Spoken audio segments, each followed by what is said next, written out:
All right, so today we are diving into my favorite progression model to use with my online clients that have been training for 2+ years. So, clients that are really starting to get to that more intermediate point, or even for more advanced clients, this works very well. This is the progression model that I use myself. Now, most of the clients I work with, and myself again, are really chasing this functional aesthetics. Basically, we want to be strong, we want to feel functionally strong, but we want to be able to perform, but we also want to look the part. So again, we're very much chasing function and aesthetic. So of course, this isn't how we would program for someone with purely powerlifting goals. But if you want to build plenty of lean muscle, you want to look the part, and you want to feel strong, this again is a model that works very, very well.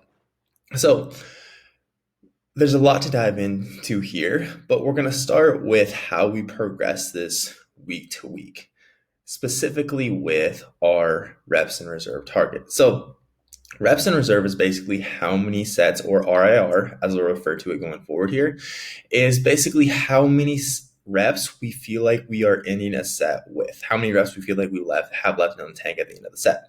So if I prescribe you 3 RIR for a set of back squats, then you should end that set feeling like you still could have squeezed out 3 full reps. Makes sense, right? So the progression scheme that we're using here, I typically like to progress this across 6 weeks. I found in any mesocycle or a training phase, which is typically a 4 to 6 week training block, could be all the way up to 8 weeks, but I found 6 weeks is kind of the sweet spot for most intermediate to advanced individuals that have been training for multiple years. So I really like to progress this across 5 weeks, and then week 6, we're taking a deload. So basically how this progression typically looks, week 1, we'll start with most sets ending at about a 3 RIR. So about 3 reps left in the tank. And our number of hard sets are relatively low. So if we look at our compound movements, we're typically doing about 3 sets per movement, and our isolation exercises are going to be 2 to 3 sets per movement. Week 2, we are decreasing to 2 reps in reserve on all sets, so we're pushing it a bit further, and we're also going to potentially increase sets. And we'll talk about how we gauge whether we should increase sets or not in just a bit. Week 3, we're going to decrease that to 1 to 2 reps in the tank on all sets, and again, potentially increase the number of sets. Week 4, we're going to hit about 1 rep in the tank on all sets with another potential set increase. In week 5, we want to hit 0 to 1 rep left in the tank on all sets, again with a potential set increase. And then finally, week 6, we're going to deload the client. So here, we're going to decrease intensity a bit. So dialing it back to 3 to 4 RIR on all your sets, and we're going to decrease the total number of hard sets by about 50%. So this means that for most of your compound lifts and your isolation movements, you'll be doing 2 sets, usually 3 sets at the very most. But for most movements, it's a good rule of thumb to just drop it to about 2 sets.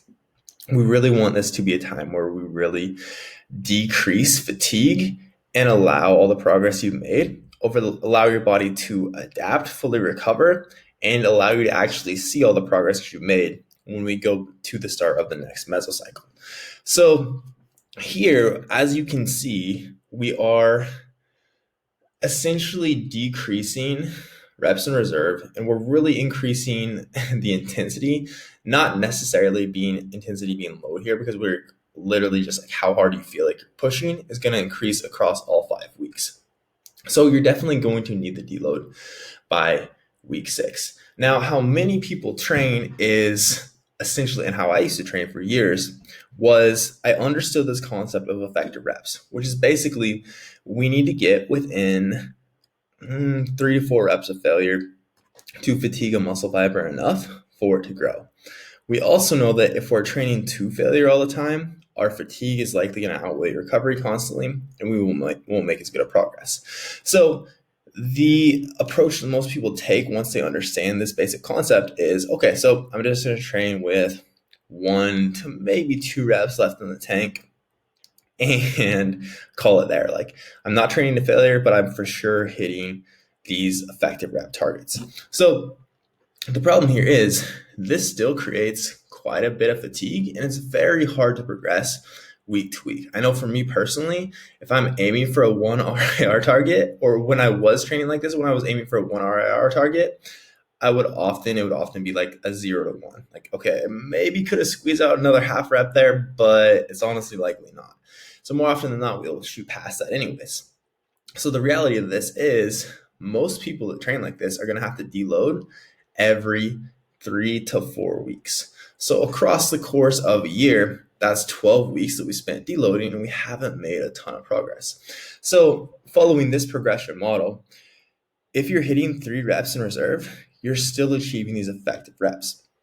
So this is still a effective volume. You're still going to be progressing with this. But we also have to realize that now we're just deloading every 6th week instead of every 4th week. This is literally going to add another month of productive training to your year. Across the course of multiple years, that's a big difference in the progress that you make.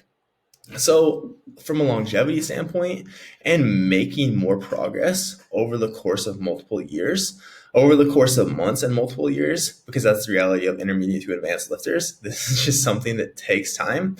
This approach makes a lot of sense. Now, next, we have a very clear system for judging what our progression needs to be week to week. And I really call this progressing or focusing on progressing, but on a set-by-set basis weekly. This is something that I talk to my online clients about all the time. So basically we know, okay, if week 1 of wide grip pull-ups, we have 5 to 10 reps with a target of 3 RIR. Let's say you hit 8, 7, 6 wide grip pull-ups on week 1. Week 2, our RIR decreases to 2. So we know you should be able to add reps or add a bit of load, and we're really going to push you to try to do that each set. So again, if week 1 you hit 8 reps the first set, week 2 you want to try to hit 9 reps the first set or add a bit of load. If you hit 7 reps the second set, week 2 we're trying to hit 8 reps the second set, so on and so forth. So this just very much gives you a clear target to progress on. A huge mistake that so many intermediate to advanced individuals make is just go into the gym without clear targets of what they need to achieve to progress. And the reality is for us, we're not at the stage anymore where we can just keep adding 5 pounds to the bar every time we go in. So whereas beginners can very often just add weight and take advantage of the newbie gains, we have to get much more methodical about how we're progressing. And the reality is, again, if we don't have these clear targets for progression, many people just do the same shit over and over and over again, the same weight, the same reps for months and months and months. And it always feels challenging because by this point you are lifting heavy ass weight, but you're not actually progressing. So that's an easy way to get stuck in this constant cycle of not making any progress. So focusing on set by set improvements, I can't emphasize enough how important that is.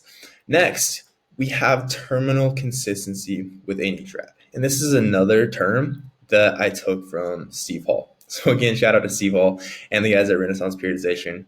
They were the ones that very much put me onto this style of progression. So basically what this means is within each rep, we have these very clear start and end points, basically these checkpoints for our form. So we know that this was a quality rep. So what I mean by that, with my barbell row, okay, the end point or the start point, I should say, of my barbell row is with my shoulders pulled forward, the bar is literally touching the floor. The end point is going to be when that bar, touches my sternum.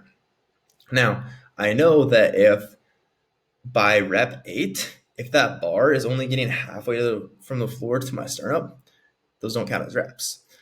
Or for example, with a barbell curl, an example I talked about before, at the bottom of each rep, I'm flexing my triceps to make sure that my elbows are fully extended.